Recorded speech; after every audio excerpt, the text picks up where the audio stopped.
Hola a todos, vamos a continuar con esta parte número uno de la primera doctrina que estamos viendo, que se llama Doctrina de la Palabra de Dios, y vamos a continuar con el tema de la autoridad e inerrancia de la Biblia. Este tema es fundamental dentro de lo que llamamos bibliología, porque después de ver estos temas a profundidad y más este tema, vamos a empezar a ver la palabra de una forma diferente. ¿Por qué lo digo? Porque hay veces venimos con ciertos conceptos o venimos con ciertas ideologías o ciertos trasfondos donde no se le daba, digamos así, la importancia correcta que debe tener la palabra. Por eso nosotros a profundizar sobre esta doctrina y ver la forma como históricamente se ha visto correctamente, vamos a empezar a ver la Biblia de una forma diferente. Vamos a empezar a colocarla en el lugar que debe estar. Vamos a empezar a darle mayor importancia de lo que realmente tenía. Por eso ya no va a ser, digamos así, igual todo lo que vamos a empezar a ver o lo que teníamos o el conocimiento que teníamos sobre bibliología. La lección pasada no alcanzamos a ver todas las declaraciones de esa declaración de Chicago sobre la inerrancia bíblica. Como les comenté, esta declaración se hizo con el fin de colocar en el lugar indicado la palabra de Dios, porque por años se ha atacado fuertemente. Es más, hasta la Biblia se ha atacado fuertemente aún dentro del propio pueblo cristiano. Por eso fue importante esta declaración de Chicago y que fue, digámoslo así, liderada y abanderada por varios hombres reformados con el fin de mostrar a las personas el lugar indicado que debe tener la palabra y el error que en ese tiempo muchas personas estaban, digamos así, levantando con respecto al entendimiento correcto de las Sagradas Escrituras. Entonces continuemos, antes de seguir con este tema, miremos el artículo 9, dice: afirmamos que la inspiración, aunque no confirió omnisciencia a los autores, sí garantizó que sus declaraciones en cuanto a cualquier tema sobre el cual hablaron o escribieron fueran veraces y fidedignas. Negamos que la finitud o la pecaminosidad de los autores, por necesidad o por cualquier otra razón, haya distorsionado o falsificado la palabra de Dios.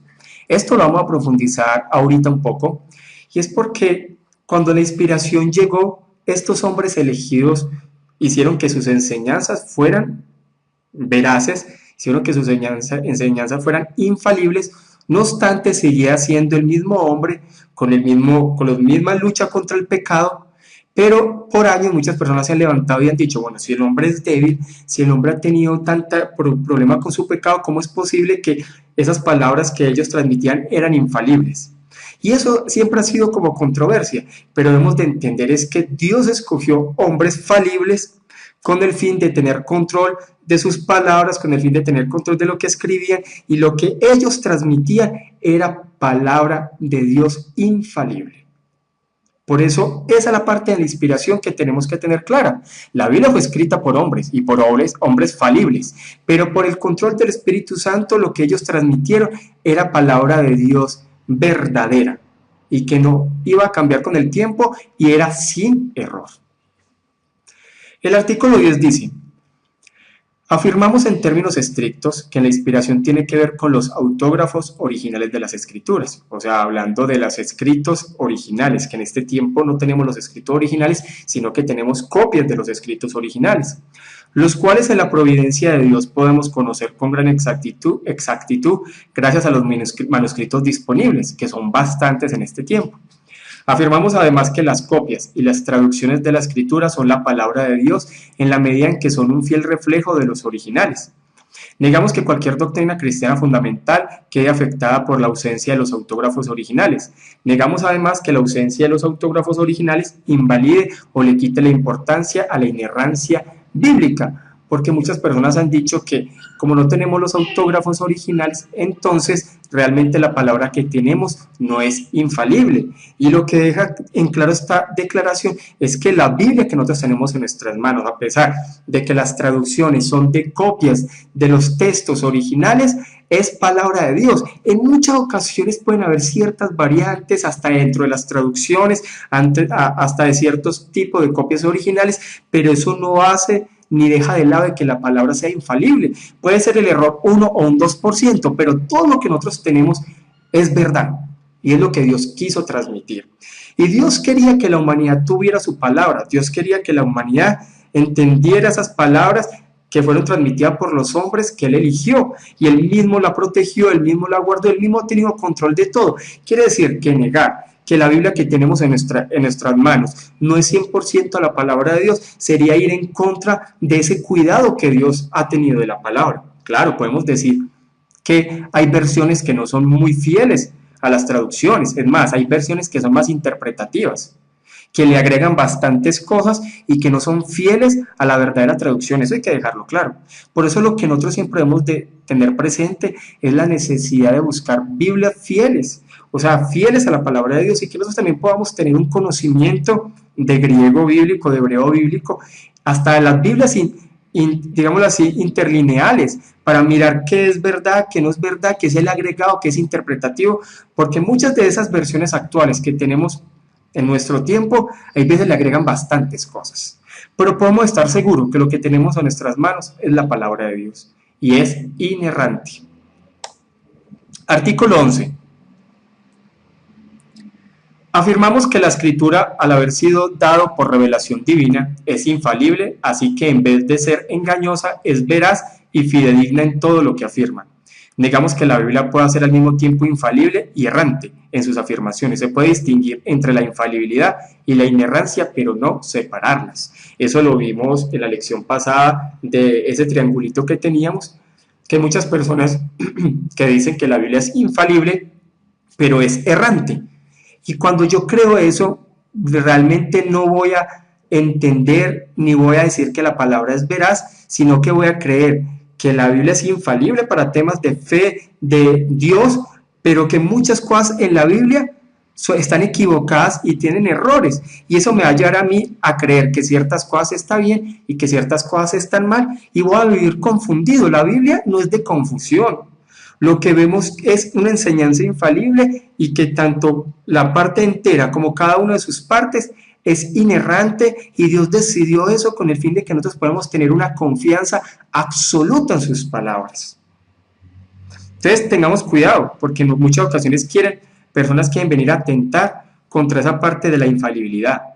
Es necesario que nosotros entendamos que la Biblia es infalible y es inerrante. Si no más creemos que es infalible, nos falta, y ese faltante va a hacer que no comprendamos a profundidad cada una de las enseñanzas de la palabra de Dios. Artículo 12. Afirmamos que la escritura es inerrante en su totalidad, sin ninguna mentira, en su totalidad, fraude o engaño. Negamos que la infalibilidad y la inerrancia se limiten a la esfera de los asuntos espirituales, religiosos o redentores, como acabamos de hablar, sin tener nada que ver con la historia real y la ciencia. Negamos además que las hipótesis científicas tocantes a la historia de la Tierra pueden ser usadas para negar la enseñanza bíblica sobre la creación y el diluvio, porque se han levantado personas, y los podemos ver en los documentales de estos canales científicos, que a veces tratan de mostrar la historia de Adán y Eva como un mito, la historia del diluvio como un mito, la historia de Sodoma y Gomorra como un mito, hasta la historia de Moisés. Hay muchos que han llegado a decir que son un mito. No, la Biblia no solamente es inerrante en temas espirituales, sino también en esos temas históricos y asuntos, hasta temas que tienen que ver hasta con la parte de las estrellas, con las partes del sol, con la parte fenomenológica, con los lugares, con las ciudades, con los datos. Dios mismo controló eso, como lo vimos en la lección pasada, de que todo fuera cierto. A pesar de que hoy en día muchas personas no están de acuerdo con el diluvio, podemos ver que hay muchos científicos que dicen que es real. Dentro de la parte de la apologética se ha visto que todas esas glaciaciones fueron producto y vinieron del diluvio.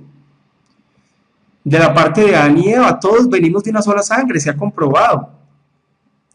Porque hay muchas teorías y muchas, digámoslo así, muchos argumentos que se han levantado en este tiempo que quieren ir en contra de esa inerrancia, esa infalibilidad, aún en los datos precisos de los temas históricos de la palabra de Dios. Y lo que la Biblia habla como historia es real. Abraham existió y todo lo que se habla de Abraham es correcto. Adán y Eva fueron personas reales y lo que se habla de ellos es correcto. El diluvio fue real y no fue en un lugar en específico, fue de todo el planeta Tierra. Lo de Sodoma y Gomorra fue real. Entonces, todos los datos que la Biblia nos habla son ciertos y veraces, a pesar de que muchas personas en la actualidad pueden que digan lo contrario, pero es cuestión de tiempo, como ha pasado con otros temas en la historia, es cuestión de tiempo. Artículo 13. Afirmamos la utilidad del uso del término teológico inerrancia para referirse a la completa veracidad de la escritura. El tema, la palabra inerrancia no aparece en la Biblia. Hay muchos temas que son teológicos, por ejemplo, como la Trinidad, la encarnación hipostática de Cristo, la encarnación hipostática de Cristo. Son temas teológicos que no aparecen en la Biblia, pero nos llevan a entender verdades bíblicas. Entonces dice, negamos que sea correcto juzgar la escritura según normas de verdad y falsedad ajenas a su uso y propósito. Negamos además que se pueda negar la inerrancia en base a realidades bíblicas tales como una falta de precisión técnica moderna, irregularidades gramaticales o de ortografía, descripciones observacionales de la naturaleza, el relato de falsedades, el uso del lenguaje hiperbólico y números redondos, la organización temática de material, la selección de materiales diferentes en pasajes paralelos y el uso de citas libres. Ese tema también lo vimos en la lección pasada. El hecho de que se puedan ver ciertos problemas ortográficos, ciertos problemas gramaticales, no deja de lado decir que la Biblia es inerrante. Dios escogió personas con mucha cultura, pero también personas que eran del común, que no tenían un gran entrenamiento educativo. Y vemos dentro de esos textos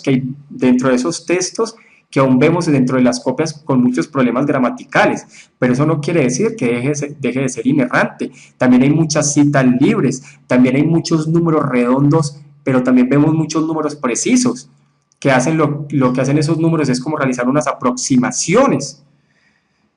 Entonces, todo eso no deja de lado que la Biblia sea verdad. Y eso lo debemos de entender, porque dentro de la Biblia hay muchas aproximaciones, hay muchas citas libres, muchas cosas que hacen parte del lenguaje y de la cultura, pero lo que tenemos ahí es la palabra de Dios. Artículo 14.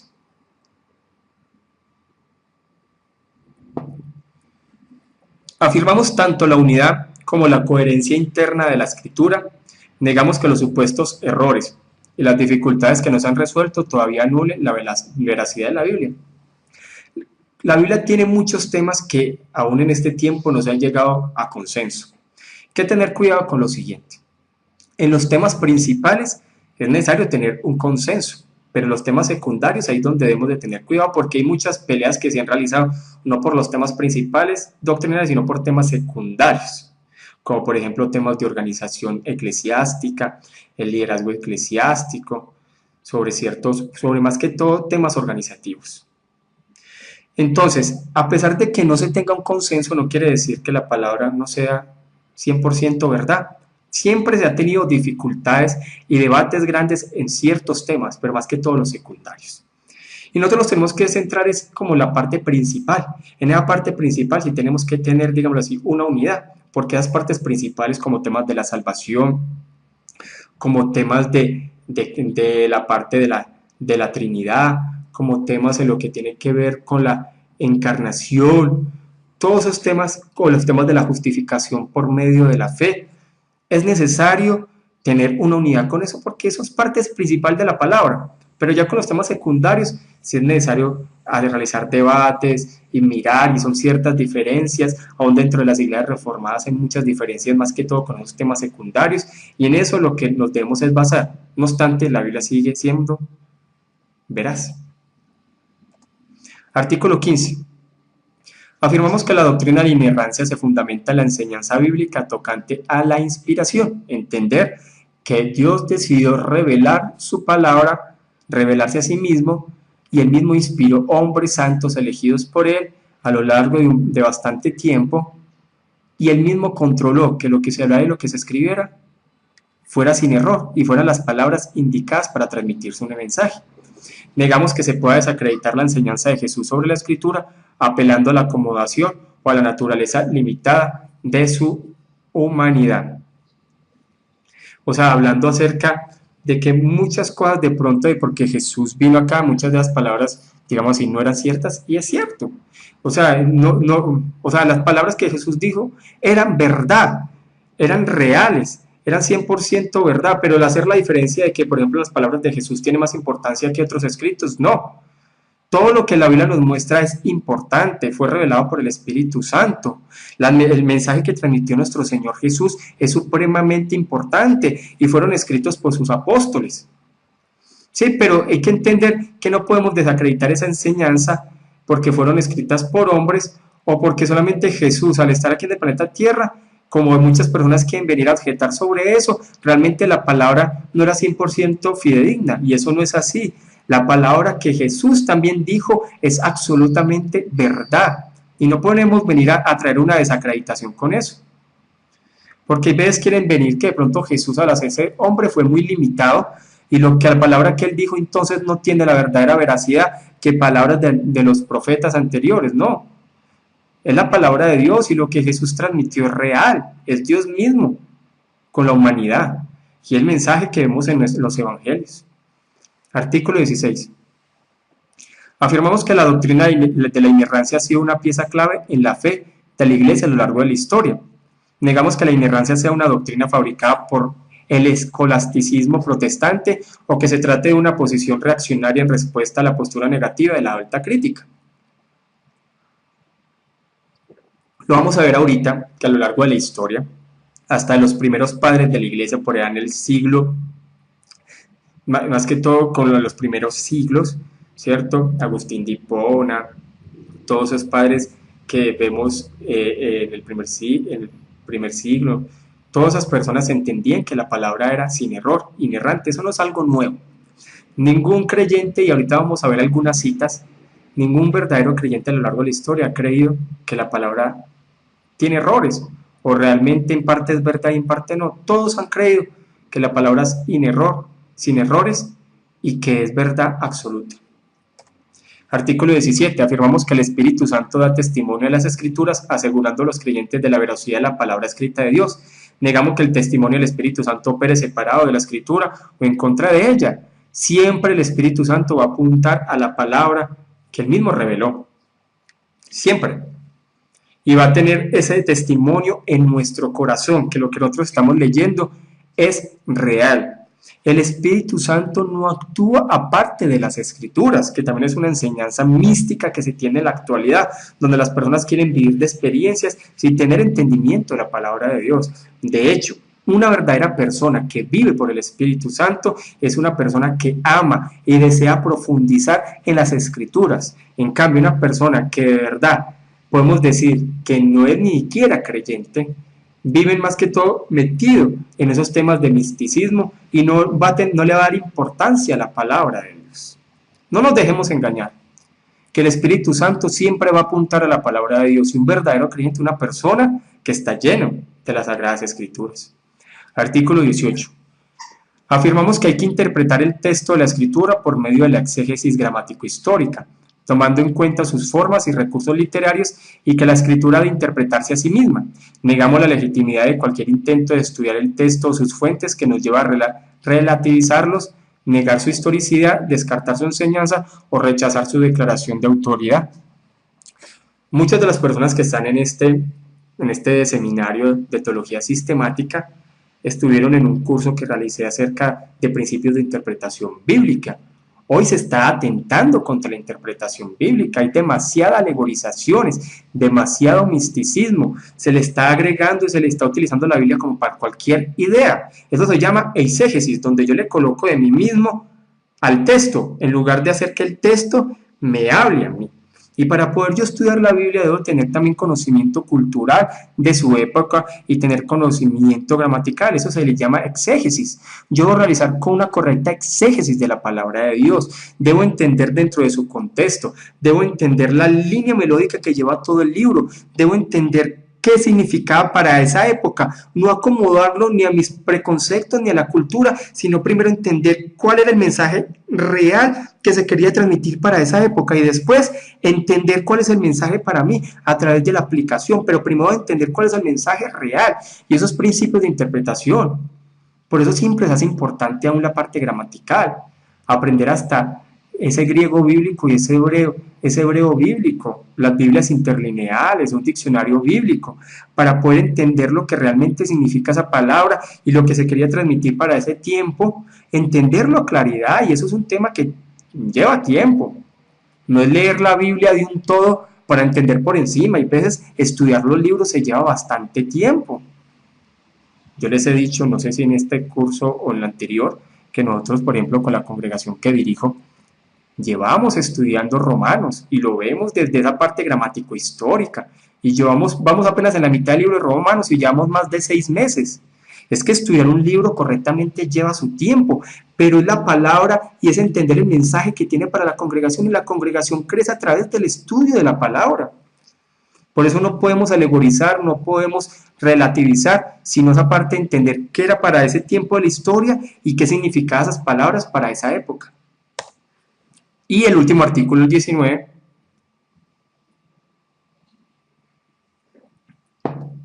afirmamos que la confesión de la plena autoridad, infalibilidad e inerrancia de las Escrituras es de suprema importancia para tener una comprensión sana de la fe cristiana. O sea, si nosotros creemos en esa plena autoridad, en esa infalibilidad, en esa inerrancia, vamos a comprender correctamente las sanas Escrituras, vamos a comprender correctamente sus doctrinas, que después de que veamos bibliología, vamos a empezar a profundizar en cada una de esas doctrinas importantes. Afirmamos además que tal confesión debería producir una conformidad cada vez mayor a la imagen de Cristo. Negamos que tal confesión sea necesaria para la salvación, no obstante, negamos además que la inerrancia puede ser rechazada sin tener graves consecuencias en la vida del creyente y en la iglesia, porque podemos decir que hay personas que no estén de acuerdo con la inerrancia, pero iguales son fieles servidores de Dios. Pero entre más entendamos ese tema de la inerrancia y la infalibilidad bíblica, más podemos tener un conocimiento preciso de las Sagradas Escrituras. Bueno, ya hablamos sobre estos artículos. Era importante hacer como esa relación, que los viéramos. Igual la idea es que tengamos preguntas para ese feedback, esa retroalimentación que vamos a tener, porque este tema es importante, es demasiado importante y es la base para poder comprender las otras doctrinas.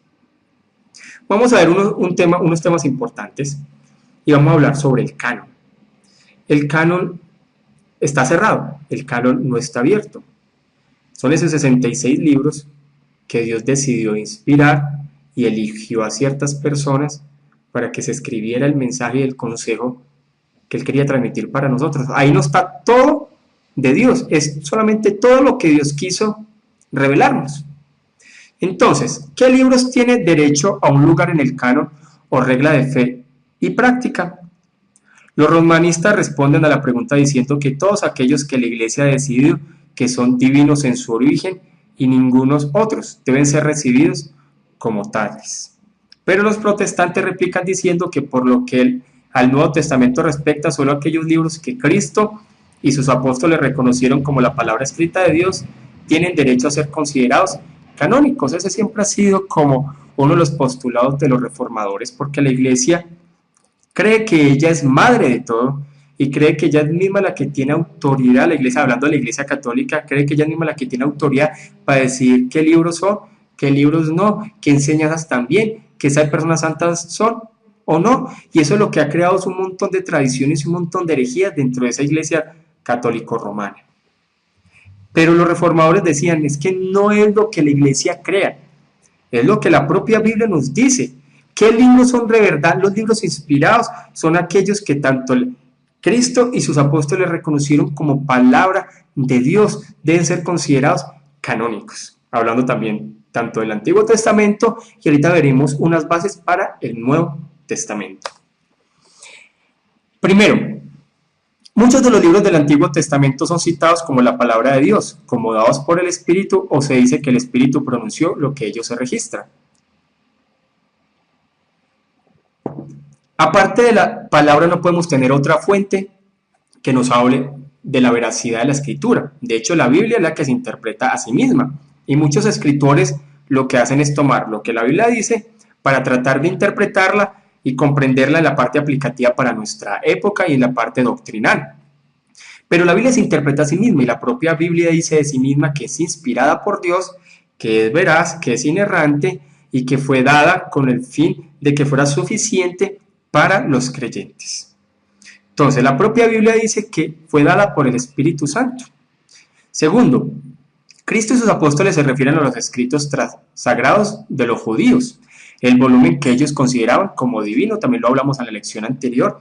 En el tiempo de los apóstoles y en el tiempo de la iglesia primitiva ya había un grafé, ya había un canon del Antiguo Testamento que se consideraban como inspirados. De hecho, Jesús constantemente en esas ciertos debates que tenía con los fariseos y los saduceos, él mismo les había dicho, es que no han leído, no han entendido, y siempre hablaba de esos libros inspirados como autoridad, porque ellos también los fariseos estaban cayendo en un error, y es que tenían también las tradiciones y las hacían iguales a la palabra de Dios. Y Jesús también en una ocasión se los dijo, es que ustedes hacen mandamientos de hombres como si fueran mandamientos de Dios. Y en el tiempo de Jesús y en el tiempo de los apóstoles ya había un grafé, un canon de esos textos inspirados. Cuando Cristo y sus apóstoles citan las escrituras o la ley y los profetas, que era como un término que Jesús decía, por ejemplo, cuando decía que la ley y los profetas hablan de mí, ¿cierto? Y hablan del volumen que entonces se llamaba así, daban su sanción a la autoridad divina de todos los libros que contenía aquel volumen. Entonces, recapitulando, en el tiempo de Jesús ya había un canon, que era el Antiguo Testamento, de esos libros inspirados, que era reconocido por los judíos, solamente que también le daban bastante importancia a esas interpretaciones y a ciertos mandamientos de hombres, que era algo que Jesús constantemente acusaba. Pero tanto los apóstoles como Jesús mismo hablaba de esas escrituras como palabra de Dios. El canon judío del Antiguo Testamento incluía todos los libros y ninguno más de los que ahora reconocen los protestantes como constituyendo las escrituras del Antiguo Testamento. Lo que en el tiempo de los apóstoles y lo que en el tiempo de Jesús y como en la historia de los judíos, hasta los judíos en la actualidad serios, conocen lo que en nuestras Biblias protestantes, en nuestra Biblia de cristianos evangélicos llamamos el Antiguo Testamento. Son esos libros, ni uno más ni uno menos. Que la Iglesia Católica le haya agregado unos libros adicionales al Antiguo Testamento es por decisión de ellos, pero los judíos no tienen esos libros apócrifos. Quiere decir que la Biblia que tenemos nosotros, los cristianos evangélicos, el Antiguo Testamento, sin esos libros apócrifos, es como lo tienen los judíos, son esos mismos libros. Es sobre esta base que los protestantes rechazan los llamados libros apócrifos. Miren algo aquí importante. Hay libros apócrifos como los Macabeos, que son importantes en temas históricos, mas no son inspirados. Entonces, para conocimiento histórico, es importante, para ese entendimiento de los 400 años de silencio. Es importante para conocimiento histórico, mas no son inspirados. Hay otros libros apócrifos que sí rayan en contra de la palabra de Dios, rayan como con esa unidad de la palabra de Dios. Pero hay unos que son históricos y sirven para un conocimiento histórico, pero no podemos considerarlos inspirados. Por muchas cosas, y uno de ellos es que no fueron escritos en hebreo, ni fueron incluidos en el canon de los judíos. Los judíos tampoco ven esos libros apócrifos como inspirados, solamente la religión católica. El principio en base del que se determina el canon del Nuevo Testamento es igualmente sencillo. Estamos hablando del Antiguo, pero ahora vamos a hablar del Nuevo. Quiere decir que lo que nosotros tenemos del Antiguo Testamento es lo mismo que los judíos en este tiempo y en el tiempo donde estaban Jesús y sus apóstoles, lo que llamaban el grafé o la palabra inspirada, las escrituras. Aquellos libros y solo aquellos que pueden ser demostrados como escritos por los apóstoles, hablando de esa parte del Nuevo Testamento que es inspirada, o que recibieron su sanción, deben ser reconocidos como de autoridad divina. En la clase pasada vimos también que Pablo, hasta el propio Pedro hablando de los escritos de Pablo, ellos reconocían que la palabra que ellos escribían era palabra de Dios, y que si la desobedecían era como estar desobedeciendo a Dios mismo. Entonces, la razón de esta regla es evidente. Los apóstoles fueron los mensajeros debidamente autorizados de Cristo, de los que él dijo: el que a vosotros oye, a mí me oye. De hecho, Jesús mismo permitió que estos apóstoles estuvieran con él y con el fin de que ellos también escribieran el Nuevo Testamento o alguno de esos discípulos muy cercanos a los apóstoles, hablando por ejemplo en el caso de Lucas. Este es el canon bíblico como lo tenemos en la actualidad. Son como los cánones oficiales. Por ejemplo, el canon judío acepta 39 libros del Antiguo Testamento. No acepta ningún libro del Nuevo Testamento. Ellos no ven el Nuevo Testamento como inspirado, los judíos. El canon católico acepta 46 libros del Nuevo Testamento. Entonces, mire, tiene libros adicionales en el Antiguo Testamento que ni aun los propios judíos los tienen. Aceptan 27 libros del Nuevo Testamento, en total son 73 libros, con esos libros que llaman apócrifos.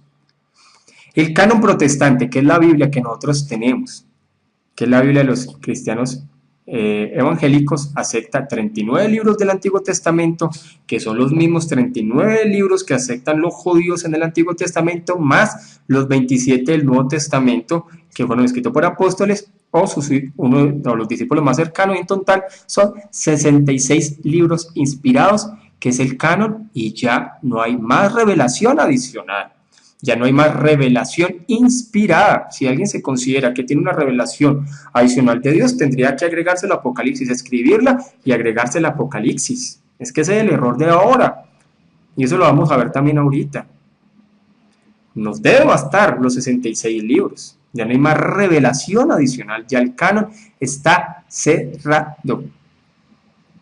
El canon ortodoxo acepta 46 libros del Antiguo Testamento y 27 libros del Nuevo Testamento, en 73 libros, hablando pues de esos católicos ortodoxos. Listo. Hemos hablado sobre la inerrancia, hemos hablado sobre la infalibilidad. Y para este tema de inerrancia e infalibilidad hablamos un poco sobre la inspiración divina, pero vamos a profundizar, porque yo quiero que este tema de la inspiración quede firme y estable, porque es fundamental. Las escrituras son infalibles, son dadas por inspiración divina. Entendemos que Dios decidió revelarse a sí mismo, decidió revelar de su palabra divina para la humanidad, y fue inspirada por hombres que él eligió, y esa inspiración nos muestra que había un control en sus palabras, que eran las palabras precisas en lo que hablar y las palabras precisas de lo que escribía. Hoy en día estos profetas son una farsa. Hay profetas que hablan es que de carro, casa, peca y sueños. ¿Qué profeta en el Antiguo Testamento hizo eso? Los profetas apuntaban era a Cristo, a ese plan de redención, pero lo que vemos en el día de hoy es una adivinación, y aparte que han quedado, digámoslo así, desacreditados, porque muchas de las profecías que han dado en público no se han cumplido, y lo ven como nada. Es que hoy en día la profecía se ve como nada, se ve como un juego. A todo el mundo ya se le dice que es profeta, y cualquier cosa que sienta en el corazón, que sueñe, ya es una profecía. O sea, es un desastre. La profecía era algo serio, y la Biblia lo habla como algo serio. De hecho, cualquiera que se levantara como falso profeta debería morir. Hoy se habla como cualquier cosa, y se levantan sectas y cosas hablando cualquier cosa que sienta su corazón o su mente, un estilo de adivinación. No. La infalibilidad y la divina autoridad de las Escrituras se deben al hecho de que son la palabra de Dios. Y son la palabra de Dios porque fueron dadas por la inspiración del Espíritu Santo. Este dibujito lo coloqué también en una de las enseñanzas de hermenéutica, pues porque estamos también tocando temas de hermenéutica, porque pues el tema de la bibliología lo da. Y estos son 6 puntos que hemos de tener presente. La Biblia fue inspirada verbal, o sea, cada una de sus palabras, no solamente el total de la escritura, sino cada una de sus palabras es real, es plenaria. Dios decidió revelar y tener control de todo lo que la palabra está escrito, revelada, es una revelación de Dios, es infalible, todo se va a cumplir, es inerrante, la Biblia no tiene errores y es autoritativa para el creyente. La naturaleza de la inspiración. Vamos a ver un poquito cómo es esta parte de la inspiración y cómo era que funcionaba, o cómo era que se veía y se entendió a lo largo de la historia. La naturaleza de la inspiración se debe aprender en base de las Escrituras, en base de sus declaraciones didácticas y de sus propios fenómenos. No podemos llegar a concluir que era la inspiración aparte de la Escritura, porque muchos pueden decir, no, la inspiración era que lo poseía y entraba como una especie de trance, y entonces en esa especie de trance era que escribía. No, de hecho ni la Biblia habla que pasaba así. Era algo natural, donde ni siquiera se anulaba su personalidad, ni siquiera se anulaba su conocimiento, pero lo que ellos escribían era la palabra de Dios. Primero, que Dios es espíritu, un agente consciente, inteligente y con voluntad, poseyendo todos los atributos de nuestro espíritu sin limitación y hasta un grado infinito. El control que tenía el Espíritu Santo de la persona elegida que fue inspirada para escribir la palabra de Dios. Que Él es el creador del mundo y que es extramundano, existiendo antes e independientemente del mí mismo. No su alma, vida o principio animador, sino su hacedor, preservador y gobernante. Eso también lo vamos a ver en doctrinas adelante. Dios está por encima de su creación. No estamos hablando de panteísmo, porque hay muchas enseñanzas también que hablan, hasta lo he escuchado dentro de cristianos, que es Dios igual a las cosas. No, no, no. Dios está por encima de todas las cuales es su hacedor, su preservador y su gobernante. Porque es que hay enseñanzas que tratan de entender como si todas las cosas fueran Dios, y no es así. O hay otras enseñanzas que dicen que la materia también fue eterna, y no es así. Dios es el creador de todo lo visible. Y ese tipo de doctrina lo profundizaremos más adelante. 3. Que como espíritu está presente en todas las partes y en todas partes activo, preservando y gobernando a todas sus criaturas y todas sus acciones. Todo lo que sucede en este planeta Tierra sucede por la voluntad de Dios. Nada puede suceder si Dios no lo permite. No, también lo veremos más adelante. 4. Que mientras que tanto en el mundo exterior como el de la mente actúa generalmente según leyes fijas y por medio de causas secundarias, Él es libre para actuar y a menudo lo hace de manera inmediata o sin la intervención de tales causas, como la creación, en la regeneración y en los milagros. Dios en muchas ocasiones puede actuar sin necesariamente utilizar a un hombre. Lo hemos visto en milagros, en la creación, muchas cosas es Dios mismo actuando. Pero en temas de la inspiración, Dios decidió elegir a hombres para que transmitieran su palabra. Que la Biblia contiene una revelación sobrenatural y divina. Lo que nosotros tenemos en esos 66 libros es sobrenatural. Por eso les digo que ese tema de la actualidad que están cogiendo la profecía como cualquier cosa, eso no es bíblico. Era algo sobrenatural que Dios quería transmitir. La cuestión presente no es si la Biblia es la que afirma ser, sino que enseña en cuanto a la naturaleza y efectos de la influencia bajo lo que fue escrita. ¿Qué es lo que enseña sobre su inspiración? ¿Qué es lo que enseña sobre su inerrancia? ¿Qué es lo que enseña sobre su autoridad, sobre su infalibilidad? Entonces, vamos a profundizar sobre la inspiración sobrenatural, porque quiero que profundicemos un poco sobre esto, con el fin que esta inspiración, el tema de la inspiración nos quede muy claro. Igual podemos hablar sobre este tema de la retroalimentación, con el fin de que esos baches de conocimiento, esas cosas que no se entendieron bien, podamos afirmarlas. Así se distingue por una parte de la agencia providencial de Dios, que está en todas partes y siempre en operación, y por otra parte de las operaciones del Espíritu en gracia con los corazones de su pueblo. Hablando también de lo que vimos, que una cosa es inspiración y otra cosa es iluminación. Vamos a ver un poquitico más adelante lo que hemos hablado de revelación general y la revelación especial. La salvación solamente es posible por medio de la revelación especial de Dios. Y nosotros entendemos el plan de redención, entendemos quién es el Señor Jesús, su obra, todo lo que, la importancia que tiene para el creyente, solamente porque el Espíritu Santo lo ha iluminado a nuestra vida. La inspiración por ello no se debe confundir con iluminación espiritual. Una cosa es iluminación y otra cosa es inspiración, otra cosa es revelación y otra cosa es iluminación. Y lo vamos a ver en la siguiente diapositiva. Por ejemplo, ¿cuál es el sujeto de la inspiración? Los sujetos de la inspiración fueron unas pocas personas seleccionadas. O sea, solamente esa palabra que Dios decidió revelar fueron unas pocas personas. Y ya el canon está cerrado. No hay más inspiración.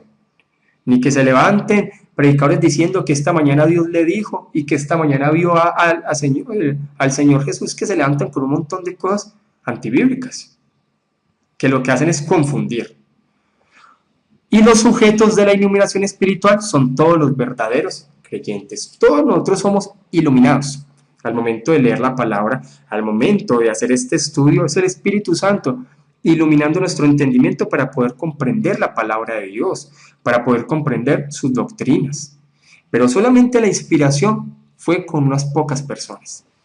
El designio de la inspiración es hacer a ciertos hombres infalibles como maestros. O sea, lo que ellos enseñaban bajo la inspiración del Espíritu Santo, lo que ellos profetizaban, lo que ellos escribían, los hacía infalibles. No obstante, muchas de sus acciones que ellos hacían eran de hombres falibles. Vamos a ver un ejemplo más adelante.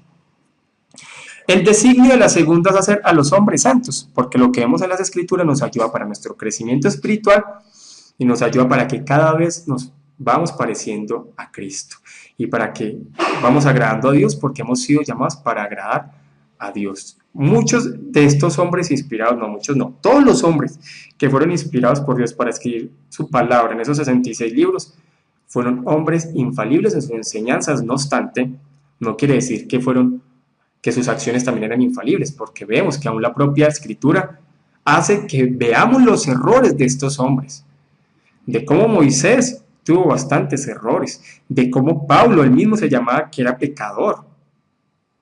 Todos estos hombres reconocían su pecado, pero lo que transmitieron fue infalible.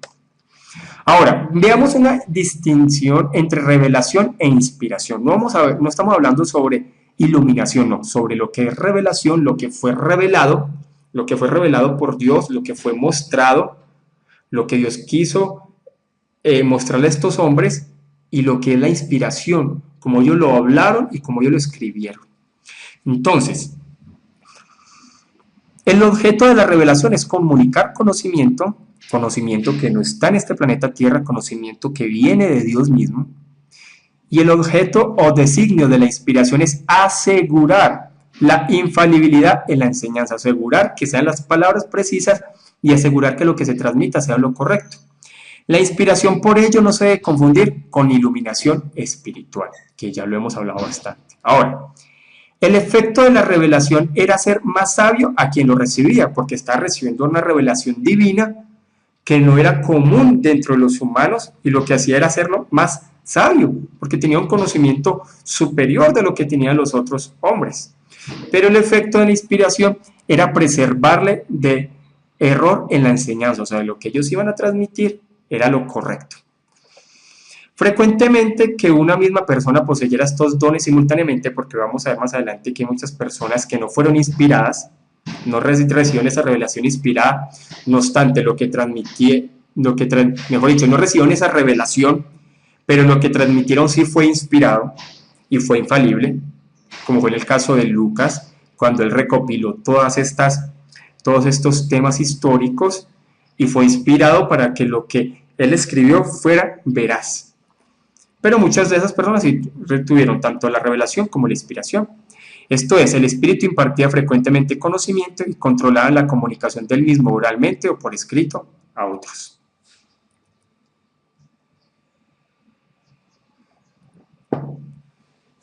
En muchos casos estos dones están separados, como les acabo de decir, revelación e inspiración. Unos solamente fueron inspirados, mas no recibieron revelación.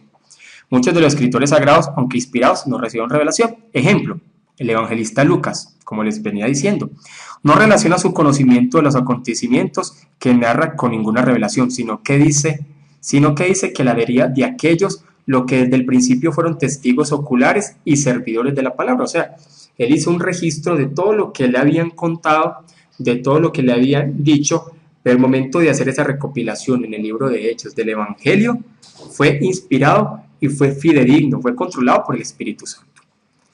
Es una conclusión ilógica inferir que por cuanto un historiador no tuviera necesidad de que le dictasen los hechos, que no necesitase de control para ser preservado el horror. Claro, lo que escribió en el libro de Hechos y en el Evangelio de Lucas, que se ven como si fuera un solo libro, Lucas y Hechos, pero que lo vemos en nuestra Biblia por separado, fue controlado para que no tuviera errores, aún hasta en sus hechos históricos, lugares y todo.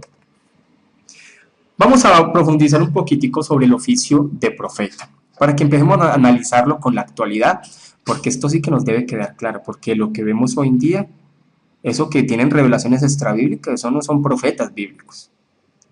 El verdadero profeta en este tiempo es el que toma la palabra y la explica. Por ahí hay una frase que dice, si usted quiere que de verdad Dios le hable de forma audible, coja su Biblia y léala en voz alta. Es que la palabra de Dios audible, pero hay personas que no están contentas con la Biblia y quieren recibir cosas adicionales. Entonces dice, la ley fue escrita por Moisés y Moisés era el más grande de los profetas. Sigue de ello que todo el Antiguo Testamento fue escrito por profetas. Un profeta en el sentido escritural del término es un portavoz, uno que habla por otro en su nombre y con su autoridad. Como el pueblo de Israel era una teocracia, era el pueblo de Dios, Dios mandaba a sus portavoces a transmitir su mensaje. Por eso la importancia de los profetas, si vemos el Antiguo Testamento, que fue transmitido por profetas, porque era Dios mismo transmitiendo el mensaje a su pueblo, era el portavoz, era el rey, era el que gobernaba a su pueblo. De modo que no es el portavoz sino aquella persona en cuyo nombre actúa, lo que es responsable de la veracidad de lo dicho. El profeta era la boca de Dios. La palabra que transmitía era controlada por el Espíritu Santo y era Dios mismo hablando a su pueblo. Por eso lo importante de la interpretación gramático-histórica, cuando leamos el Antiguo y el Nuevo Testamento, entender qué era el mensaje para ese pueblo y cuál es el mensaje para nosotros en este tiempo. Pero para entender cuál es el mensaje para nosotros en este tiempo, debemos entender cuál era el mensaje real para ese tiempo, hacer una correcta exégesis. Uno por medio del que Dios habla al pueblo, el profeta. De modo que lo que dice el profeta, lo dice Dios. El profeta hablaba y era como si Dios mismo estuviera hablando. Por eso se utilizaban frases como así dice el Señor. Así cuando un profeta era consagrado se decía, aquí he puesto mis palabras en tu boca. Y mire qué importancia que hable de palabras. Dios mismo decía que le colocaba palabras a los profetas. No era que los profetas interpretaran lo que veían, sino que eran las palabras de Dios que se colocaban en su boca, como lo podemos ver en Jeremías 1:9 y como lo podemos ver en Isaías 51:16. El profeta era un mensajero de Dios, hablaba en nombre de Dios, las palabras así dice Jehová. Si cualquiera en este tiempo se levanta diciendo así dice Jehová y su profecía se equivoca, es un falso profeta. Porque cuando un profeta decía así dice Jehová es porque su palabra era así infalible y sin error. Pero como les digo, hoy en día cualquiera se cree profeta y cree que habla y que va a suceder y no sucede porque es un contexto que se les ha venido enseñando a las personas, que está muy mal y ni siquiera es histórico. Esto es precisamente lo que enseña el apóstol Pedro cuando dice en 2 de Pedro 1:20-21. Ninguna profecía de la Escritura procede de interpretación privada, porque nunca la profecía fue traída por voluntad humana, sino que los santos hombres de Dios hablaron siendo inspirados, la palabra feromenoi, impulsados como una nave por el viento, por el Espíritu Santo, que él mismo reveló, Dios mismo reveló, y el Espíritu Santo inspiró para que lo que ellos dijeran fuera lo que realmente es, precisan sus palabras. Qué pena yo estarles repitiendo, pero en este tema es importante repetir ciertos conceptos para que quede claro. Lo que los profetas dijeron, lo dijo Dios mismo. Mateo capítulo 22, versículo 43 dice, Él les dijo, pues como David en el Espíritu le llama Señor, diciendo, fue algo que Jesús estaba hablando en esos ciertos debates que se hacían, y él mismo dice que David escribió inspirado por el Espíritu Santo, hablando de un salmo. Inspirado, dice, como David en el Espíritu le llama Señor. Hechos 28:25 dice, y como no estuviesen de acuerdo entre sí, al retirarse le dijo Pablo estas palabras, bien habló el Espíritu Santo por medio del profeta Isaías a nuestros padres diciendo, mira, aquí también Pablo en el libro de Hechos, sobre un cierto desacuerdo, él mismo habló y dijo que Isaías fue inspirado por el Espíritu Santo, reconoció el libro de Isaías como inspirado. Hebreos capítulo 3 versículo 7 dice, por lo cual como dice el Espíritu Santo, si oyereis hoy su voz. Sí, hablando en el libro de Hebreos, tomando una parte del Antiguo Testamento, hablando que es el Espíritu Santo el que transmitió ese mensaje del Antiguo Testamento. Miremos el testimonio de Pablo.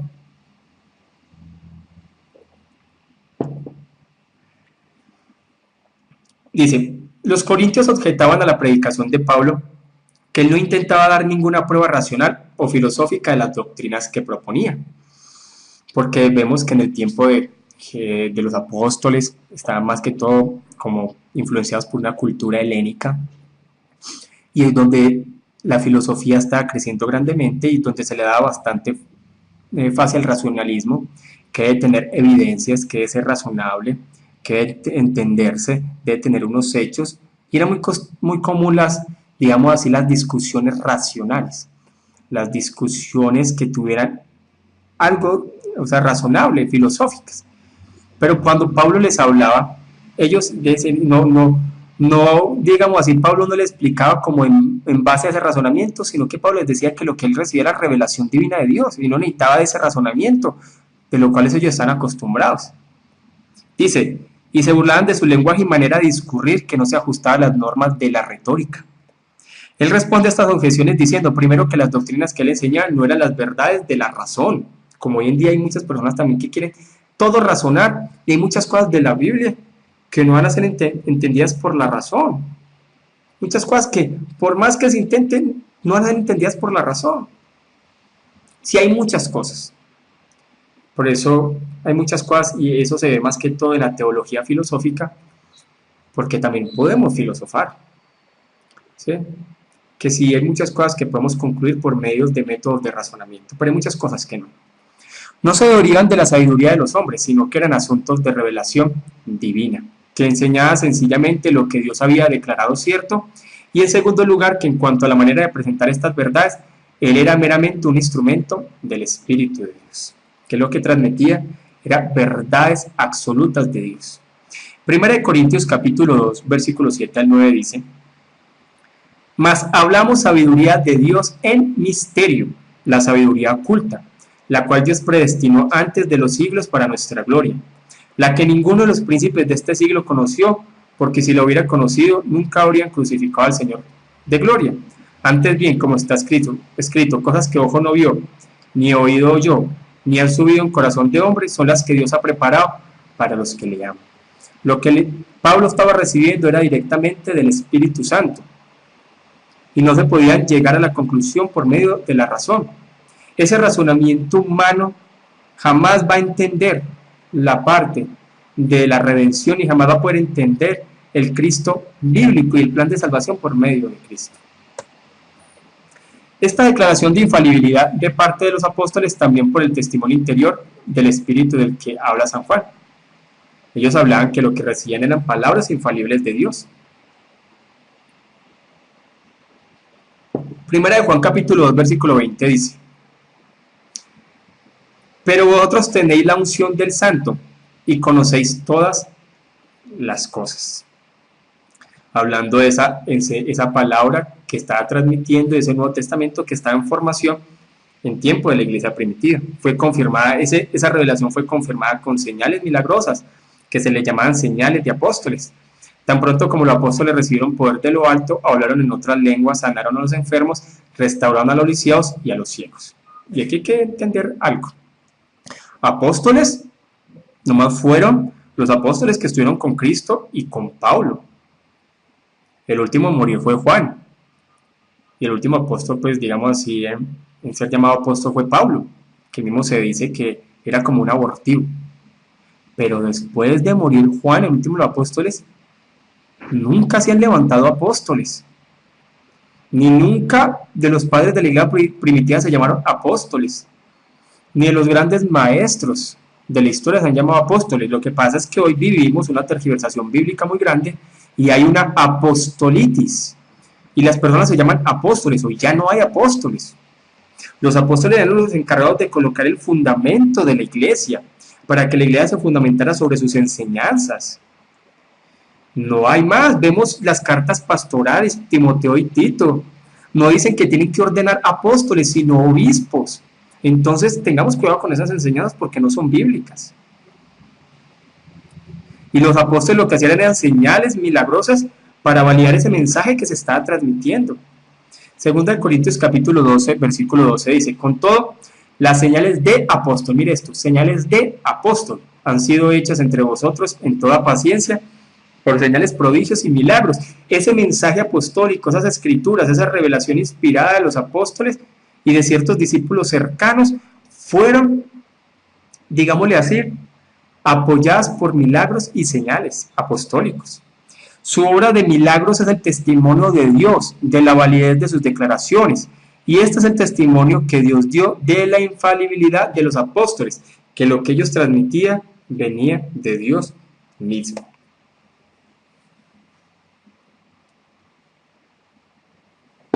Este punto lo hemos hablado en la lección anterior, pero vamos a dejarlo un poquitico también más claro.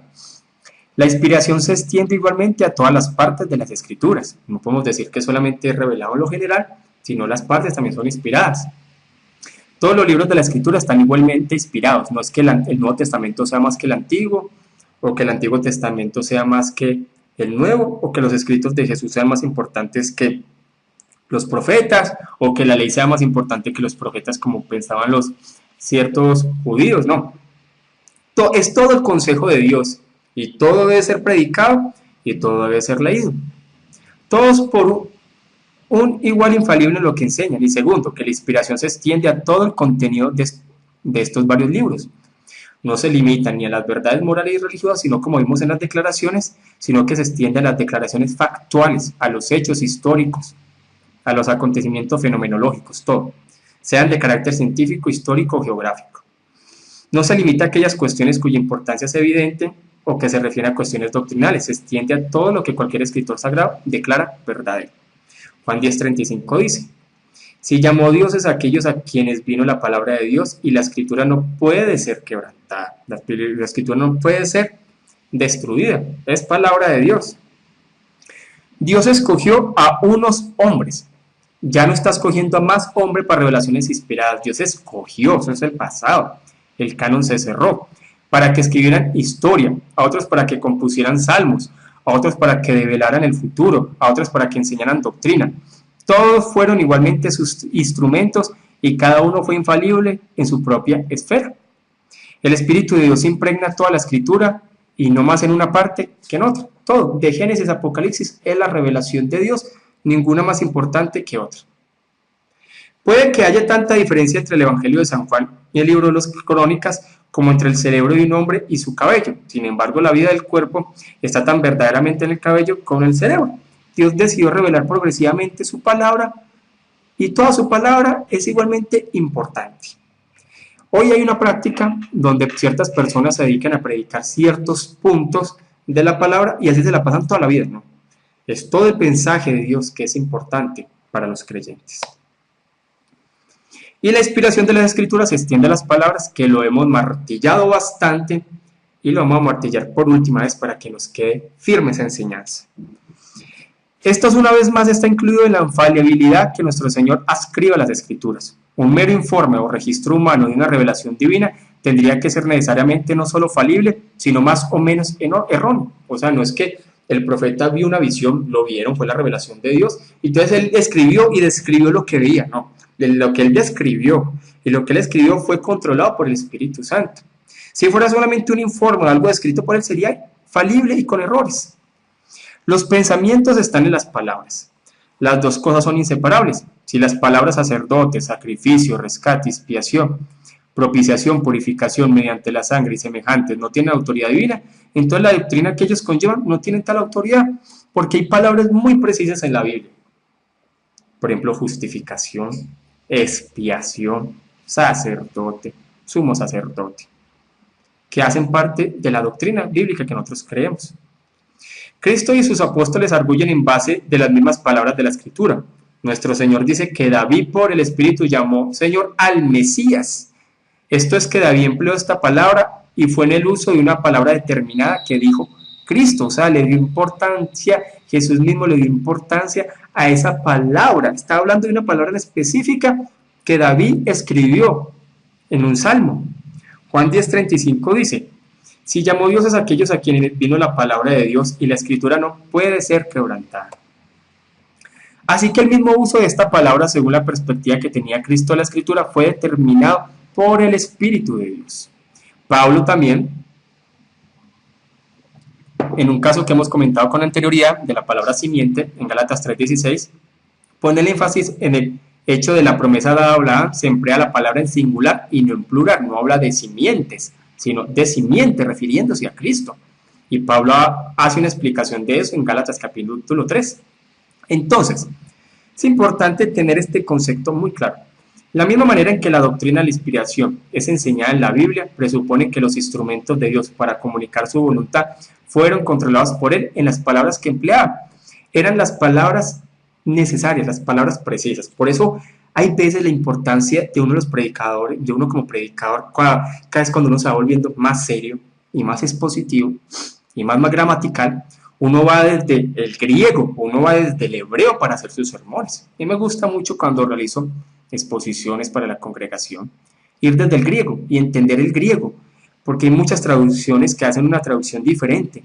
Ir desde el griego y entenderlo desde el griego para poder comprender su mensaje real. Por esa parte gramatical es importante. Si de pronto no tienen ese gusto por esa gramática, pueden tener Biblias interlineales o diccionarios bíblicos, pero sí es importante ir desde la fuente misma. Jeremías 1:9 dice: y extendió Jehová su mano y tocó mi boca y me dijo, Jehová, he aquí, he puesto mis palabras en tu boca. Lo que los profetas hablan eran las palabras. No dice, he puesto mi imagen, he puesto para que tú lo intentes describir, no, he puesto las palabras. Mateo 2:20 dice, porque no sois vosotros los que habláis, sino el Espíritu de vuestro Padre que habla en vosotros, cuando los apóstoles iban a transmitir su mensaje. Inspiración plenaria. Este es un tema que lo hemos visto, lo vimos en la imagen, hablando del tema de inspiración. ¿Qué es la inspiración plenaria? Hablando de que toda la Biblia es inspirada y no parcialmente, porque se ha levantado a lo largo de la historia de personas diciendo es que hay ciertas partes que sí son verdad, hay ciertas partes que son errores. Ciertos versículos están verdad, ciertos versículos no. Hablando pues de los textos originales. Entonces dice, plenario es opuesto a parcial. La doctrina de la Iglesia niega que la inspiración esté limitada a unas partes de la Biblia y afirma que se aplica a todos los libros del canon sagrado. Todo es inspirado. Niega que los escritores sagrados fueran solo inspirados parcialmente. Afirma que fueron plenamente inspirados en cuanto a todo lo que enseñan, sean doctrinas o hechos. Los hechos también fueron inspirados. Fueron infalibles solo como maestros y cuando actuaban como portavoces de Dios. Esa es la única forma en donde los hombres inspirados fueron infalibles, solamente cuando transmitían el mensaje de Dios, cuando lo escribían, pero en sus hechos, en sus actuaciones seguían siendo hombres falibles. Por eso lo que vimos ahorita, esa descripción, lo que ellos transmitían eran enseñanzas infalibles. Su inspiración no los hizo astrónomos como tampoco agrónomos. Isaías fue infalible en sus predicciones, aunque compartieran con sus compatriotas los puntos de vista entonces prevalentes acerca de la mecánica del universo. Muchos de estos profetas escribían y no entendían muchas cosas, hasta temas de estrellas, hasta temas de sucesos futuros, de lugares y todo eso, cosas que entre ellos mismos de pronto tenían un conocimiento vago, un conocimiento muy completo cultural, pero lo que ellos hablaban fueron inspirados, porque sigan siendo hombres falibles, pero muchos de ellos escribieron y cuando escribían no entendían lo que escribieron, no entendían lo que escribían, hasta consultaban para ver qué era eso, lo que ellos mismos habían escrito o lo que ellos mismos habían hablado, entendiendo que el mensaje que ellos recibieron, porque ellos eran conscientes que el mensaje que recibía venía de Dios mismo. Además es indudable que los mismos escritores sagrados diferían en cuanto al conocimiento de aquellas verdades que enseñaban. El apóstol Pedro indica que los profetas escudriñaban lo que acabé de hablar con diligencia el sentido de sus propias predicciones. O sea, ellos recibían las predicciones y no sabían qué era, no lo entendían en muchas ocasiones. Daniel 12:8 dice, y yo oí, mas no entendí. Y dije, Señor mío, ¿cuál será el fin de estas cosas? O sea, a Daniel se le reveló algo y muchas cosas de lo que a Daniel se le reveló, él ni entendió ni comprendió. Y él mismo buscaba a ver qué era qué era eso. Y la doctrina escritural acerca de esto no implica que los escritores sagrados estuvieran libres de errores de conducta, solamente sus enseñanzas eran infalibles, pero ellos seguían siendo hombres falibles.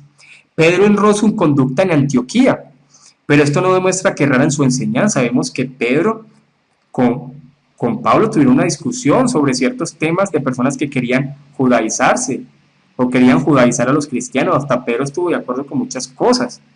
Pero Pablo lo que hizo fue, digámoslo así, mostrarle su error. Pero las enseñanzas que vemos de Pedro eran infalibles.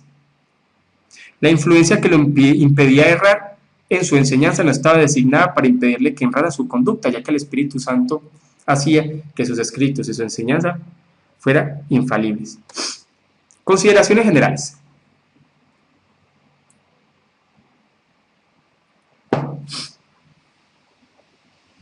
La unidad orgánica de las escrituras demuestra que son el producto de una sola mente.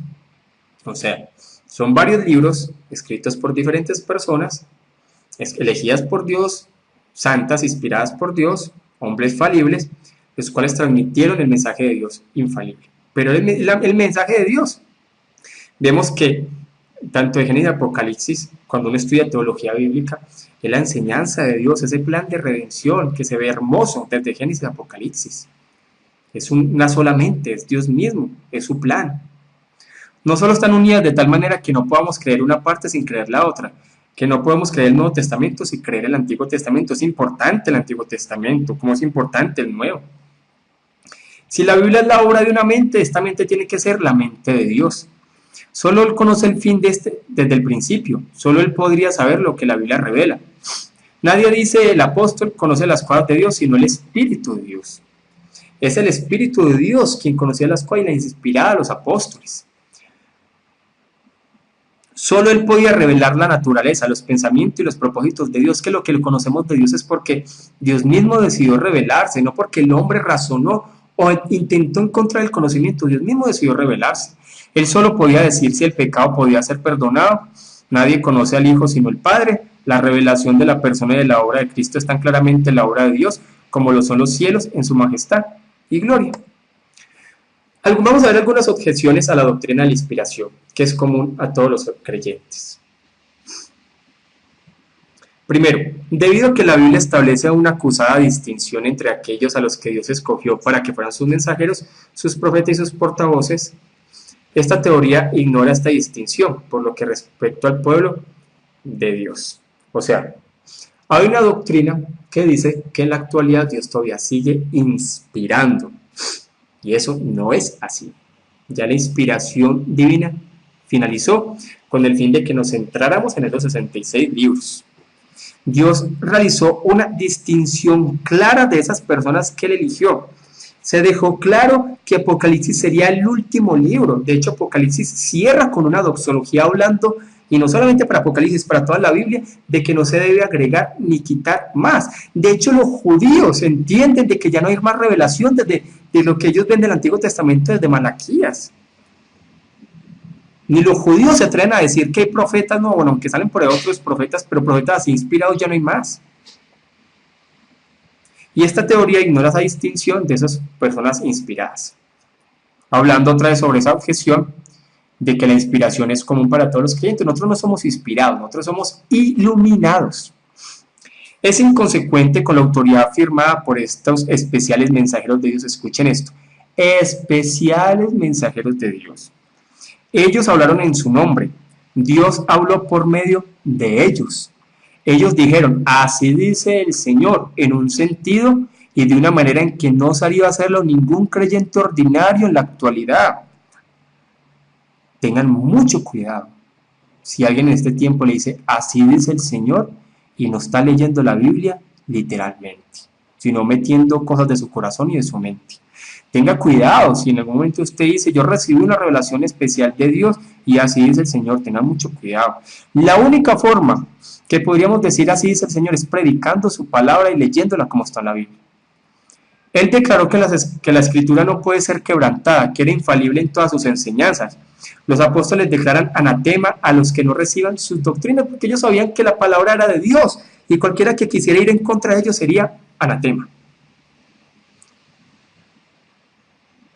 Siguiendo hablando de ese tema, de que Dios todavía sigue inspirando, es inconsecuente con toda la naturaleza de la Biblia que es y profesa ser una revelación de verdades, no solo imposibles de descubrir por la razón humana, sino que no podrían ser percibidas por la mente del hombre por mucho que fuera su santidad. Y más que en este tiempo, esa profecía que se dice bíblica o que se dice extrabíblica, a pesar de que lleve versículos, no se parece en nada a la profecía bíblica. No me parece en nada, o sea, profetizan cosas que no tienen que ver nada con la Biblia. Carro, casa, beca, sueños, eso no, o sea, con un profeta nunca actuaba así. Esto es cierto no solo de las revelaciones estrictamente proféticas relacionadas con el futuro, sino también de todas las cosas tocantes a la mente y a la voluntad de Dios. Es inconsecuente con la fe de la Iglesia Universal, este tipo de doctrina, que siempre ha establecido la más grande distinción entre los escritos de los hombres inspirados y los de creyentes ordinarios. Es inconsecuente. Nunca en la historia de los padres de la Iglesia puede decir que hay revelaciones extrabíblicas, y todas las personas que han tenido revelaciones extrabíblicas han caído en un sectarismo muy fuerte. No. Démosle importancia a la Biblia, y ese es el tema que vamos a empezar a hablar desde la siguiente lección. Es suficiente. Si no nos gusta la Biblia, el problema es de nosotros, no es de la Biblia. Es como cuando uno va a consejería, las personas quieren que le diga más. Como se acostumbra a un tipo de profecía, como que le metían cosas psicológicas, cosas emocionalistas. Y no es culpa de uno como consejero bíblico. Uno solamente va hasta donde la Biblia va. Si las personas no están contentas con ella, es las personas. Pero es lo que la Biblia dice, porque le va a agregar más cosas que no tienen que ver nada con la Biblia. Una de las cosas que hay que reformar es la consejería bíblica. Incluso los romanistas, con toda la reverencia que tienen para con los padres de la Iglesia, nunca han pretendido poner sus escritos a la par de las Escrituras. No les atribuyen ninguna autoridad más que como testigos de lo que los apóstoles enseñaron. ¿Por qué es importante conocer sobre la infalibilidad e inerrancia de la Biblia? Es muy importante. ¿Cuál es la importancia para nosotros como creyentes y estudiantes de esta teología sistemática? Primero, la infalibilidad rige nuestra confianza en la verdad del Evangelio. Si la Escritura no fuese fiable, ¿podríamos ofrecer al mundo un Evangelio confiable? No. Si decimos que parte verdad, no podríamos confiar, mantendríamos en confusión. ¿Cómo podemos estar seguros que la verdad sobre asunto alguno si tenemos sospechas de error en la Biblia? No. Nosotros estamos confiados del Evangelio, que es verdad, del plan de salvación de Dios, porque su palabra es verdad, sin errores, y Dios es fiel a su palabra. Entonces, si la palabra de Dios no fuera verdad, dudaríamos del Evangelio. Punto 2. La infalibilidad rige nuestra fe en el valor de Cristo. No podemos tener un Salvador fiable sin una escritura fiable. Si, como muchos sugieren, los relatos de los evangelios no son históricamente verdaderos y las palabras registradas de Cristo son suyas ocasionalmente, ¿cómo sabemos en cuál cosa podemos confiar acerca de Cristo? Como todos estos documentales que salen en lo secular que dicen que unas cosas sí fueron, que hablan de evangelios gnósticos, que evangelios no sé qué, no. ¿Cómo podríamos confiar realmente en nuestro Salvador si tuviéramos esa duda de que su palabra fuera verdad? Nuestra fe no sería cierta, nuestro Cristo no sería cierto, sería un Cristo formado por las percepciones de las personas, como quieren llevar a las personas a que formen una percepción de un Cristo formado por un montón de preconcepciones humanas. No. La infalibilidad rige nuestra fe y el valor del Cristo bíblico. 3. La infalibilidad rige nuestra respuesta a las conclusiones de la ciencia. Si creemos que la Biblia contiene errores, entonces aceptaremos con rapidez las teorías científicas que parecen probar el yerro de la Biblia. En otras palabras, permitiremos que las conclusiones de la ciencia dicten la exactitud de la palabra de Dios. Y no es así. Antes, al revés, la palabra de Dios debe ser la base, así la ciencia esté de acuerdo, no. Si ellos creen en un Big Bang y nosotros creemos y somos creacionistas, ya es culpa de la ciencia, que constantemente va cambiando y van cambiando sus teorías. Entonces, haríamos que la ciencia rija la palabra de Dios, por eso es lo que está pasando, y dentro de la iglesia protestante se cree que la creación no fue en 6 días literales, sino que fue que cada día son 1000 años, o sea, la Biblia habla que fueron días literales, dice que fue la tarde y la mañana. Lo que hacen es tratar de forzar las teorías de la ciencia con la Biblia para que cuadren. Eso nunca debe ser así. La Biblia, la palabra de Dios, nos enseña sobre temas de ciencia, pero hay temas científicos, y hay temas históricos, y hay temas geográficos, y hay temas arqueológicos. Pero no es el mensaje, no es el tema central, pero eso son temas reales. Y no podemos creer que son mitos, ni dejarlos llevar por la ciencia. 4. La infalibilidad rige nuestra actitud a la predicación de la Escritura. La negación de la infalibilidad bíblica siempre conduce a una pérdida de confianza en la Escritura, tanto en el púlpito como en las bancas, claro. Y tantas cosas que se están enseñando en el día de hoy hacen que la gente no crea en la infalibilidad. Hay personas que creen más en una profecía falsa extrabíblica, hay personas que creen más en un sueño, en algo del corazón, que lo que la propia Biblia dice. Hay personas que dicen, es que yo confío en la palabra de Dios, y uno le dice, pero confía en la porción que la Biblia le dio, o algo así. No, confían en una profecía que le dieron, una cosa emocional. Nuestra suficiencia debe ser la Biblia, nuestra única suficiencia debe ser la palabra de Dios. Entonces, si nosotros no creemos en eso, vamos a estar cayendo en cualquier viento de doctrina rara que aparezca. Quinto, la infalibilidad rige nuestra fe en el confiable carácter de Dios. Casi todos los teólogos concuerdan en alguna medida en que la Escritura es la revelación de Dios a la raza humana, pero admitir que contiene errores implica que Dios ha conducido mala inspiración y ha permitido que su pueblo sea engañado por siglos. O sea, es creer que Dios es mentiroso. Es creer que Dios no es verdad. Es creer que Dios nos engaña. No, la palabra de Dios es verdad, Dios es fiel y Dios es infalible. Ese es el carácter de Dios. Vamos a terminar con unos conceptos que vimos de estas dos primeras lecciones.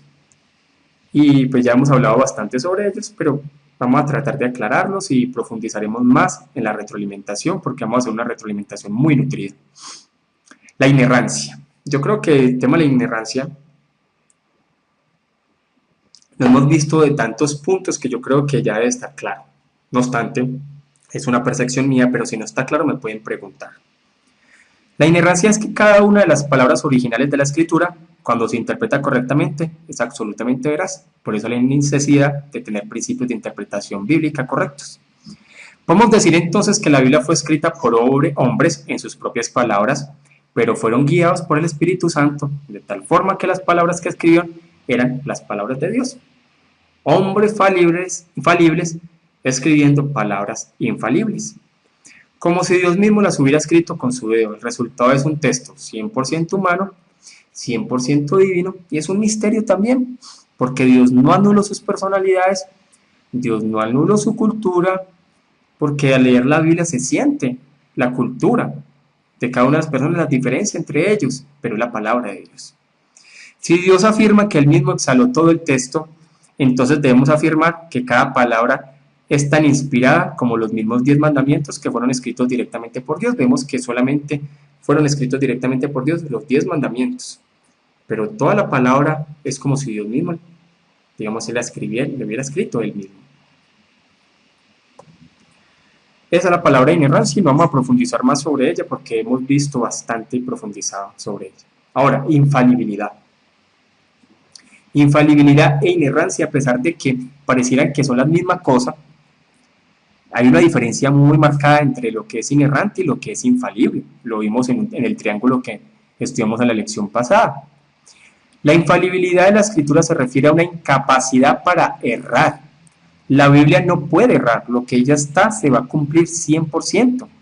Inerrancia, por el otro lado, enfatiza que la Biblia no se equivoca. Entonces, hay una diferencia entre infalibilidad e inerrancia. La primera hace alusión al potencial, mientras que la última se dirige al estado real de las cosas. Estrictamente hablando, infalibilidad es la palabra más fuerte. Ella acarrea necesariamente la inerrancia, sin embargo, a veces son intercambiables en el uso. Dios es infalible y ya que la Biblia es su palabra, ella no puede contener ningún error. Esa es la base. Todo lo que se reveló es infalible, lo que la Biblia habla es infalible, pero todas sus partes y sus palabras son sin error porque vienen de Dios. Esa es la conclusión. Nosotros afirmamos que la Biblia es infalible en todo el sentido del término y por lo tanto ella también debe ser inerrante en todo el sentido del término. Miremos algunas citas. Yo les dije hace ratico que íbamos a ver algunas citas con el fin de entender estos conceptos. Clemente de Roma del siglo I escribió: de ellos también creían en la inerrancia y la infalibilidad bíblica. Estamos hablando del siglo I. Escudriña cuidadosamente las escrituras, las cuales son las verdaderas. Escuchen, estas son frases del siglo I. Por eso la inerrancia no es un tema nuevo, es un tema siempre de la iglesia. Las cuales son las verdaderas declaraciones del Espíritu Santo. Observe que nada del carácter injusto o falsificado está escrito en ellas. Un siglo más tarde, Ireneo concluyó: las escrituras son en verdad, escucha esta palabra, perfectas. Ireneo entendía que las palabras eran perfectas, de esos 66 libros, ya que fueron pronunciadas por el Verbo de Dios y su Espíritu. Esta era la visión de los líderes de la iglesia primitiva y ha sido la visión consecuente desde los evangelios de los antiguos valdenses del Valle de Piamonte. Acuérdense que los valdenses era como un grupo que se levantó más o menos desde, digamos así, el surgimiento de la Iglesia Católica y antes del movimiento de la Reforma, que le dieron bastante importancia a la escritura. Siempre Dios ha tenido un remanente a lo largo de la historia, que ha sido fiel a su palabra. Lo que pasa es que lo que sucedió en la Reforma fue que se hizo un remesón para que las personas se entendieran. Dice, hasta los reformadores protestantes del siglo XVI de Europa y hasta el día de hoy, de que la palabra no tiene errores. Recordemos que lo que pasó fue como una especie de oscurantismo, no obstante en ese oscurantismo desde el siglo V hasta el siglo XVI, antes de la Reforma, las personas tenían un conocimiento, digamos así, de tradiciones de Dios. Realmente las personas no conocían a Dios, porque no conocían la palabra, ni tenían acceso a ella, y tenían un conocimiento vago. Y las personas realmente vivían así, conociendo a Dios por la religión, y lo que hizo la Reforma es dejar de lado las tradiciones y volver a la palabra. Se colocó otra vez la palabra en el centro. No todos usaban los términos infalibilidad o inerrancia, pero muchos expresaron los conceptos y no hay duda de que lo creyeran. Puede que estos conceptos sean teológicos y algunos de ellos pueden ser nuevos, pero era lo que creía la iglesia y lo que creía a lo largo de la historia. Este tema de apologética lo hemos tocado varias veces, sobre qué es la apologética. Y la apologética es la ciencia de dar una defensa de la fe cristiana. Todos debemos ser defensores de la palabra, pero hay personas que están capacitados para ello. Hay muchos críticos que atacan la inspiración y la inerrancia de la Biblia. Hay muchos falsos maestros que promueven doctrinas falsas y niegan las verdades claves de la fe cristiana. Y debemos levantarnos para defender la palabra de Dios.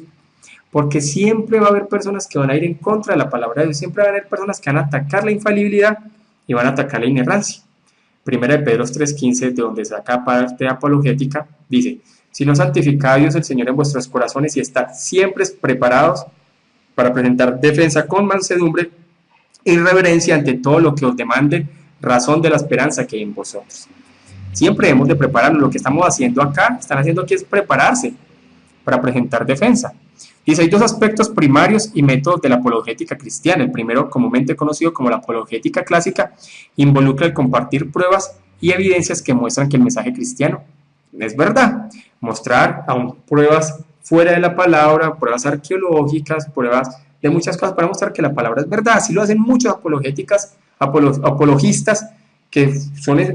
la mayoría fueron personas que tienen doctorado y fueron profesores en grandes academias a lo largo del mundo y defienden la palabra de Dios con temas y cosas de la razón, con temas y evidencias extrabíblicas para mostrar que la palabra es verdad. El segundo, comúnmente conocido como la apologética presuposicional, involucra el confrontar las presuposiciones que por lo general todas las personas tienen, ideas preconcebidas, suposiciones, tras de las posiciones anticristianas, es mostrarles que las posiciones que ellos tienen no son las correctas. Presentación de una defensa razonable de la fe y la verdad cristiana de aquellos que no están de acuerdo con ellas. Y vamos a mirar este último, bueno, hay otro que llama la neortodoxia, las variantes textuales, que hablamos acerca de los, digámoslo así, de las copias de los textos inspirados originales. Hay unas ciertas variantes textuales, pero esas variantes textuales no dejan de lado que la Biblia sea infalible o inerrante.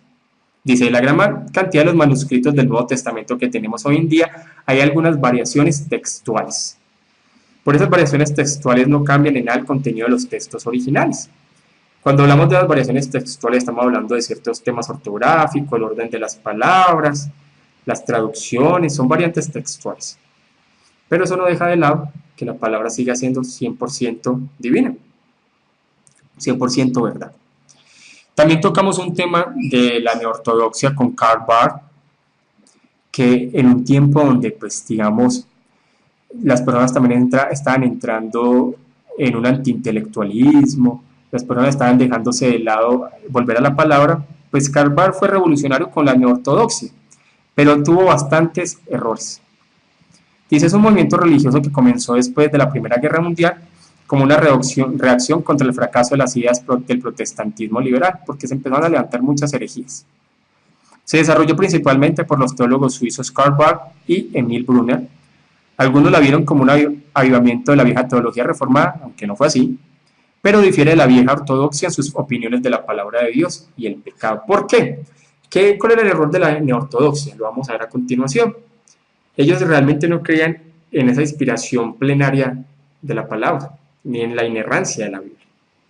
Dice que la Biblia es simplemente la interpretación del hombre acerca de los hechos de la palabra de Dios. Por lo tanto, la Biblia no es inspirada por Dios y por ser un documento humano, hay algunas porciones de la misma que no podrían ser literalmente ciertas. Ellos dicen que lo que reescribieron en la Biblia eran temas de fe y conducta que son verdaderos, pero lo que escribieron realmente no es verdad ni fue inspirado por Dios.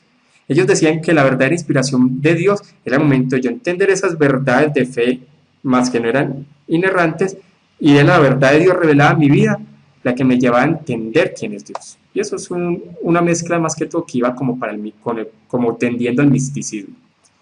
La neortodoxia enseña que la Biblia es un medio de la revelación, mientras que la ortodoxia cree que es la revelación. Mire qué diferencia tan marcada.